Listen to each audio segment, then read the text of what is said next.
მაშინ როდესაც კორუფციაში აყვავდა მათი გარემოწვა, კატარაკლანური სისტემები აქვს ჩამოყალიბებული და კორუფციული სისტემები. ამიტომ ეს ჭირი უნდა მოიშალო დაუჩინებლად. ეს საკუთარ თავზე მაქვს გამოცდილი, როდესაც ოჯახის წევრი უწევს რომ ქვეყანა დატოვოს. ეს არის სტრესი და ეს არის ტკივილი, რომელსაც ვერასოდეს ვერ მოიშორებ.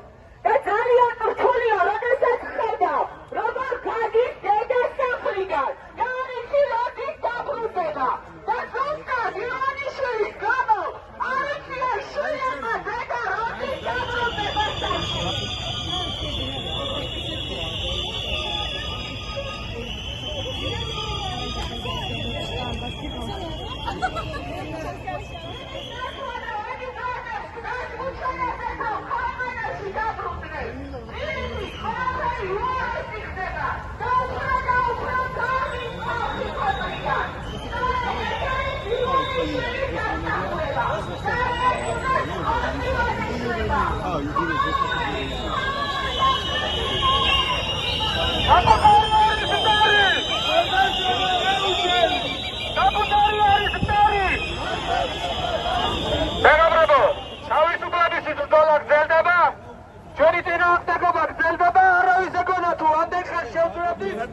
უწყვეტი პროტესტი ძელდება თითქმის 2 წელი, უკვე შაბათის მარშები ტარდება 13 დეკემბრის მერე და არის 36 მარში და ჩვენი ეს წინააღმდეგობა არ განელდა.